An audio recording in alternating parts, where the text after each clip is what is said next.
समय पहले, त्रेता युग से भी पहले, जब धरती पर अधर्म धीरे धीरे बढ़ने लगा था, देवताओं को चिंता होने लगी थी कि भविष्य में धर्म की रक्षा कौन करेगा। उसी समय कैलाश पर्वत पर बैठे भगवान शिव गहरे ध्यान में थे। उनके मन में एक दिव्य संकल्प जागा, एक ऐसा वीर जन्म ले जो केवल शक्ति का प्रतीक ही ना हो, बल्कि भक्ति, विनम्रता और सेवा का सर्वोच्च उदाहरण बने। उसी समय वन में माता अंजना कठोर तपस्या कर रही थी। उनका हृदय अत्यंत पवित्र था और वे केवल एक ऐसे पुत्र की कामना कर रही थी जो संसार में धर्म का दीप जलाए। उनकी तपस्या से प्रसन्न होकर भगवान शिव ने वरदान दिया, तुम्हारे घर एक ऐसा पुत्र जन्म लेगा जिसकी महिमा युगों युगों तक गाई जाएगी। लेकिन एक और अद्भुत घटना हुई जो बहुत कम लोगों ने सुनी है।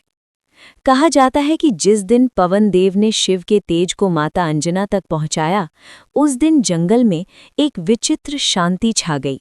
पक्षियों का कलरव अचानक मधुर हो गया, पेड़ों की पत्तियां बिना हवा के धीरे धीरे हिलने लगीं और पास बहने वाली नदी का जल अपने आप चमकने लगा। ऐसा लग रहा था मानो पूरी प्रकृति किसी महान आत्मा के स्वागत की तैयारी कर रही हो।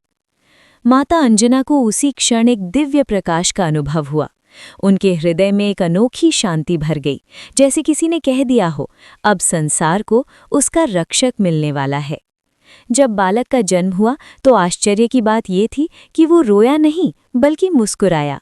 कहते हैं उस समय आकाश में बादलों ने बिना वर्षा के गर्जना की, मानो देवता घोषणा कर रहे हों, ये कोई साधारण बालक नहीं है, ये वही दिव्य शक्ति है जो आने वाले समय में भगवान राम की सेवा कर धर्म की रक्षा करेगा।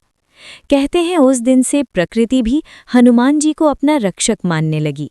हवा की हर लहर में उनका आशीर्वाद है, पेड़ों की हर छाया में उनकी कृपा है और संकट के समय उनका नाम लेने से मन में साहस जाग उठता है। इसलिए हनुमान जी केवल बल के देवता नहीं, बल्कि भक्ति, निष्ठा और सेवा के प्रतीक हैं। जो भी सच्चे मन से उनका स्मरण करता है, उसके जीवन के कठिन से कठिन मार्ग भी सरल हो जाते हैं।